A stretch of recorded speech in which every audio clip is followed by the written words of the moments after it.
Plus two ഫിസിക്സിലെ electromagnetic induction എന്ന ചാപ്റ്ററാണ് നമ്മൾ പഠിച്ചുകൊണ്ടിരിക്കുന്നത്. എക്സാമിന് സ്ഥിരമായി ക്വസ്റ്റ്യൻസ് വരാറുള്ള ഒരു ടോപ്പിക്കാണ് ഇന്ന് നമ്മൾ പഠിക്കുന്നത്, എഡ്ഡി കറൻസ്.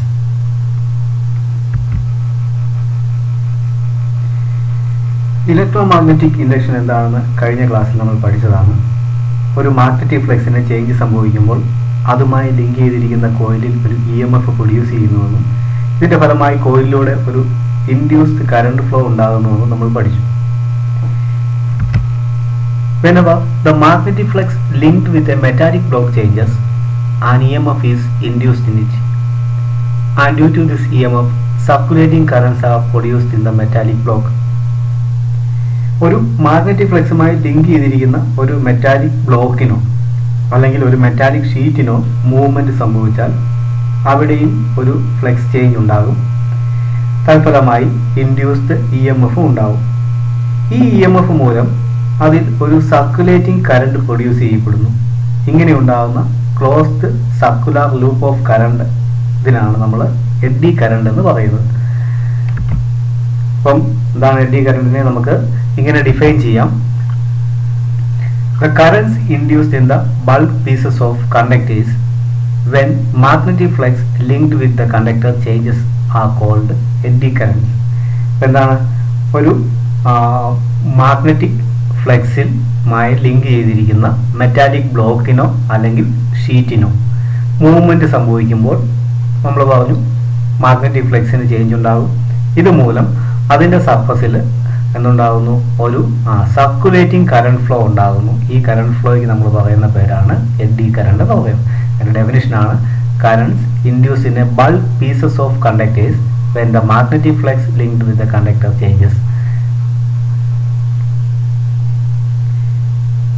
ഒരു യൂണിഫോം മാഗ്നറ്റിക് ഫീൽഡിലുള്ള മെറ്റാലിക് ബ്ലോക്കിനോ ഷീറ്റിനോ മൂവ്മെൻറ്റ് സംഭവിക്കുന്നതിൻ്റെ ഫലമായി മാഗ്നറ്റിക് ഫ്ലക്സിലെ ചേഞ്ച് മൂലം കണ്ടക്ടറിൽ ഉണ്ടാകുന്ന ക്ലോസ്ഡ് സർക്കുലേറ്റിംഗ് കറണ്ട് ആണ് എഡ്ഡി കറണ്ട് എന്ന് നമ്മൾ പറഞ്ഞു. ഇനി മറ്റൊരു രീതിയിൽ ഇത് ഉണ്ടാകാം.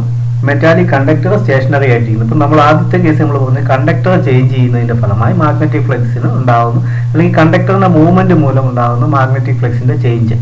ഇനി വേറൊരു രീതി പറയാം, കണ്ടക്ടർ സ്റ്റേഷനറി ആയിട്ടിരിക്കുന്നു. എന്നാൽ ഇവിടെ മാഗ്നറ്റിക് ഫീൽഡ് ചേഞ്ച് സംഭവിക്കും. മാഗ്നറ്റിക് ഫീൽഡിന് ചേഞ്ച് സംഭവിക്കും. ചിലപ്പം കറണ്ട് കടന്നു പോകുന്ന ഒരു കോയിലായിരിക്കും ഇതിനടുത്തിരിക്കുന്നത്. അപ്പോൾ ആ കോയിലിലൂടെ കറണ്ട് കടന്നു പോകുമ്പോൾ അവിടെ ഒരു മാഗ്നറ്റിക് ഫീൽഡ് ഉണ്ടാകും. ആ മാഗ്നറ്റിക് ഫീൽഡിന്റെ ചേഞ്ച് മൂലം നമ്മൾ പറഞ്ഞായിരുന്നു കറണ്ട് ഫ്ലോ മൂലം ഒന്നുണ്ടാകുന്നുണ്ട്, മാഗ്നറ്റിക് ഫീൽഡ് ഉണ്ടാകുന്നുണ്ടെന്ന്. ഇങ്ങനെ സ്റ്റേഷനറി ആയിട്ടിരിക്കുന്ന ബൾക്ക് പീസസിനും ഒന്നുണ്ടാകുന്നുണ്ട് ഒരു എഡ്ഡി കറണ്ട് പ്രൊഡ്യൂസ് ചെയ്യുന്നത്. അപ്പോൾ രണ്ട് രീതിയിൽ ഉണ്ടാവാം. ഒന്ന് നമ്മൾ പറഞ്ഞ മെറ്റാലിക് ഷീറ്റിൻ്റെയോ അല്ലെങ്കിൽ ബ്ലോക്കിൻ്റെയോ മൂവ്മെൻറ്റ് മൂലം ഉണ്ടാകുന്ന ഫ്ലക്സ് ചേഞ്ച്. രണ്ടാമത് നമ്മൾ പറഞ്ഞ മാഗ്നറ്റിക് ഫീൽഡിൻ്റെ ചിലപ്പം കറണ്ടിൻ്റെ വേരിയേഷൻ മൂലമാവാം. അപ്പം എങ്ങനെ ഉണ്ടാകുന്ന ചേഞ്ച് മൂലം എഡ്ഡി കറണ്ട് പ്രൊഡ്യൂസ് ചെയ്യും.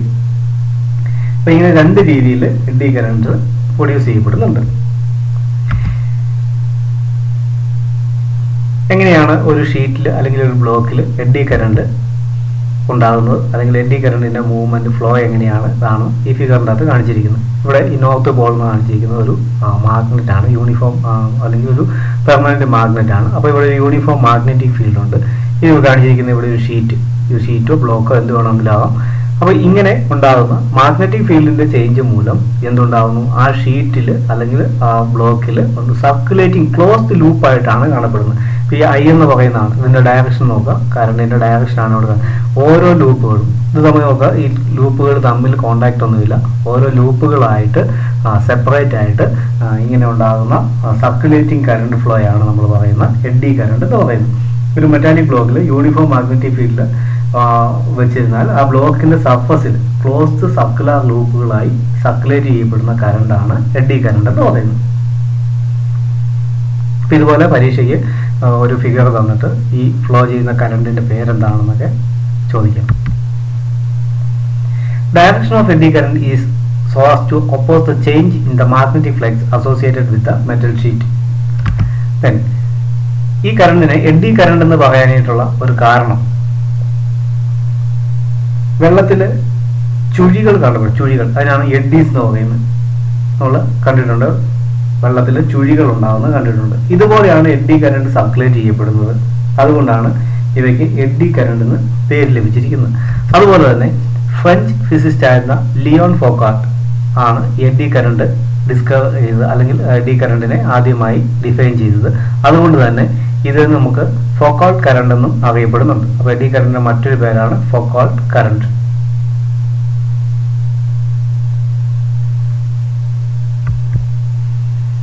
എന്തൊക്കെയാണ് എഡ്ഡി കറണ്ടിന്റെ അഡ്വാൻറ്റേജസ് നമുക്ക് ഡിസ്അഡ്വാൻറ്റേജസ് നമുക്ക് നോക്കാം. എന്തൊക്കെയാണ് എഡ്ഡി കറണ്ടിന്റെ ഡിസ്അഡ്വാൻറ്റേജസ്? നമ്മൾ പറഞ്ഞു എഡ്ഡി കറണ്ട്സ് ആർ അൺഡിസൈറബിൾ ആണ്.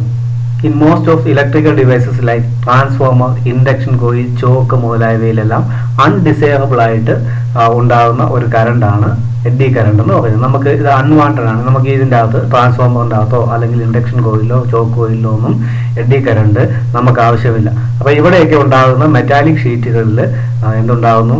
ഒരു എഡ്ഡി കറണ്ട് പ്രൊഡ്യൂസ് ചെയ്യുന്നു. ഇത് അൺവാണ്ടഡ് കറണ്ടാണ്. Eddy current produce heating in these device. അപ്പോൾ ഈ എഡ്ഡി കറണ്ടിന്റെ ഫ്ലോ മൂലം എന്തുണ്ടാകും? അവിടെ ഒരു ഹീറ്റ് പ്രൊഡ്യൂസ് ചെയ്യും. അങ്ങനെ എനർജി വേസ്റ്റേജ് ഉണ്ടാകും. എഡ്ഡി കറണ്ട് ഒരു ഡിസഡ്വാൻറ്റേജ് ആണ് നമ്മൾ പറഞ്ഞത്. Transformer, induction coil, choke coil മുതലായവയെല്ലാം അൺഡിസൈറബിൾ ആയിട്ട് കറണ്ട് ഉണ്ടാകും. അതിൻ്റെ പ്രവർത്തനത്തെ അത് തടസ്സപ്പെടുത്തും. അതുപോലെ ഈ എഡ്ഡി കറണ്ട് മൂലം ഡിവൈസുകളിൽ അല്ലെങ്കിൽ മെറ്റാലിക് ബ്ലോക്കുകളിൽ, മെറ്റൽ സർഫസുകളിലെല്ലാം ഹീറ്റ് പ്രൊഡ്യൂസ് ചെയ്യും. ഇങ്ങനെ എനർജി വേസ്റ്റ് ആകാനും കാരണമാകും. ഇനി എഡ്ഡി കറണ്ടിന്റെ കുറച്ച് യൂസസ് ആണ്, അല്ലെങ്കിൽ അതിന്റെ ആപ്ലിക്കേഷൻസ് എന്തൊക്കെയാണെന്നാണ് നമ്മൾ പറയാവുന്നത്. ഇവയുടെ പേരുകൾ മാത്രം പഠിച്ചിരുന്നാൽ ഡീറ്റെയിൽ ആയിട്ട് നമുക്ക് പഠിക്കാനില്ല. പരീക്ഷയ്ക്ക് ചിലപ്പം എഡ്ഡി കറണ്ട് എന്താണ്, അതിന്റെ രണ്ട് അഡ്വാൻറ്റേജ് ഇല്ല, അങ്ങനെയൊക്കെ ചോദിക്കാറുള്ളൂ. എക്സ്പ്ലെയിൻ ചെയ്യാൻ നമുക്ക് ആവശ്യമില്ല. നമ്മൾ വലിയ ക്ലാസ്സുകളിൽ നമ്മൾ ഡീറ്റെയിൽ ആയിട്ട് പഠിക്കുന്നതാണ്. അപ്പോൾ നമുക്ക് ഫസ്റ്റ് ഇൻഡക്ഷൻ മോട്ടോറുകളിൽ യൂസ് ചെയ്യുന്നു ആപ്ലിക്കേഷനാണ്. ഫസ്റ്റ് ആപ്ലിക്കേഷൻ ഇൻഡക്ഷൻ മോട്ടോറുകളിൽ യൂസ് ചെയ്യുന്നു. ഇൻഡക്ഷൻ ഫർണസിൽ യൂസ് ചെയ്യുന്നുണ്ട്. അതുപോലെ മാഗ്നറ്റിക് ബ്രേക്കിംഗ്, ട്രെയിൻ മുതലായവയിലൊക്കെ നമ്മൾ ബ്രേക്കിങ്ങിന് യൂസ് ചെയ്യുന്നത് ഈ എഡ്ഡി കറണ്ടിന്റെ ആപ്ലിക്കേഷനായ മാഗ്നറ്റിക് ബ്രേക്കിംഗ് ആണ്. അതുപോലെ electromagnetic damping, dead beat galvanometer, speedometer, വാഹനങ്ങളുടെയൊക്കെ സ്പീഡോമീറ്റർ മുതലായവയിലെല്ലാം ഇതിന്റെ ആപ്ലിക്കേഷൻസ് ആണ് നമ്മൾ യൂസ് ചെയ്യുന്നത്. അപ്പം ഇത്രയും കാര്യങ്ങളാണ്. ഇതിന്റെ പേര് മാത്രം നമ്മൾ പഠിച്ചാൽ മതിയാവും. Induction motor, induction furnace, magnetic braking, electromagnetic damping, dead beat galvanometer, speedometer.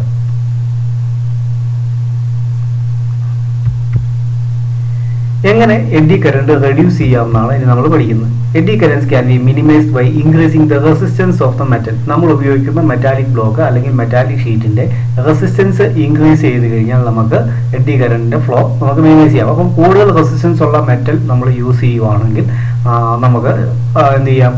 Eddy current reduce ചെയ്യാൻ സാധിക്കും. അല്ലെങ്കിൽ വേറൊരു മാർഗം കൂടിയുണ്ട്. This can be done by using laminated thin sheets of metal instead of single metallic block. ഒരു metallic block നമ്മൾ use ചെയ്യുന്നതിന് പകരം നമ്മൾ ആ മെറ്റാലിക് ബ്ലോക്കിന്റെ എത്രമാത്രം നമുക്ക് കനം വേണ്ടി വരുമോ അത്രയും തിൻ ഷീറ്റുകളായിട്ടുള്ള ലാമിനേറ്റഡ് കോറുകൾ, ഓരോ പീസുകളായിട്ട് തിൻ ഷീറ്റുകളായിട്ട് ഉപയോഗിച്ച് അവയെ ഓരോ ഷീറ്റിനെയും ലാമിനേറ്റ് ചെയ്ത് നമ്മൾ ഉപയോഗിച്ച് കഴിഞ്ഞാൽ ഒരു ഒറ്റ ബ്ലോക്ക് എന്നതിനേക്കാൾ ഉപരിയായിട്ട് ആ ബ്ലോക്കിന്റെ അതേ വലുപ്പത്തിൽ നമുക്ക് പല ഷീറ്റുകളായി ലാമിനേറ്റഡ് ഷീറ്റുകൾ ഉപയോഗിച്ച് നമുക്ക് ഈ ബ്ലോക്ക് നിർമ്മിക്കാൻ സാധിക്കും. അപ്പോൾ ഇങ്ങനെ ചെയ്ത് കഴിഞ്ഞ് കഴിഞ്ഞാൽ നമുക്ക് എഡ്ഡി കറണ്ട് റെഡ്യൂസ് ചെയ്യാൻ പറ്റും. അപ്പോൾ ലാമിനേറ്റ് ചെയ്ത് ചെറിയ കനം കുറഞ്ഞ പീസുകളാക്കി മാറ്റുമ്പോൾ ആ ഏരിയയിൽ മാത്രമേ എഡ്ഡി കറണ്ടിന് ഫ്ലോ ചെയ്യാൻ സാധിക്കത്തുള്ളൂ. അപ്പം എഡ്ഡി കറണ്ടിന്റെ ഫ്ലോ കുറയാൻ സാധിക്കും. ട്രാൻസ്ഫോമറിൻ്റെ ഒക്കെ നമ്മൾ യൂസ് ചെയ്ത് കഴിഞ്ഞാൽ ട്രാൻസ്ഫോമറിൻ്റെ ഒക്കെ കോർ നമ്മൾ എടുത്തു കഴിഞ്ഞ് കഴിഞ്ഞാൽ നമുക്ക് അവിടെ അറിയാൻ പറ്റും. ഒരു സിംഗിൾ പീസ് ആയിട്ടായിരിക്കത്തില്ല, മെറ്റാലിക് ബ്ലോക്ക് ആയിട്ടായിരിക്കത്തില്ല അത് കാണുന്നത്. അത് ഓരോ ഷീറ്റുകളായിട്ട് കനം കുറഞ്ഞ ഷീറ്റുകളായിട്ട് വെച്ചിട്ട് അവ ഓരോ ഷീറ്റുകളെയും ഇൻസുലേറ്റ് ചെയ്ത് അവ ചേർത്ത് ഒരു ബ്ലോക്ക് ആയിട്ടാണ് നിർമ്മിച്ചിരിക്കുന്നത്. അപ്പോൾ ഈ ട്രാൻസ്ഫോമർ കാണുമ്പോൾ ഒന്ന് ശ്രദ്ധിക്കുക. ട്രാൻസ്ഫോമറിൽ നമ്മൾ തിൻ ഷീറ്റുകളായിട്ട് ഇത് ഉപയോഗിക്കും. ട്രാൻസ്ഫോമറിനെ കുറിച്ച് നമ്മൾ ഡീറ്റെയിൽ ആയിട്ട് അടുത്ത ചാപ്റ്ററിൽ പഠിക്കുന്നുണ്ട്. അപ്പോൾ നമുക്ക് ക്ലിയർ ആവും.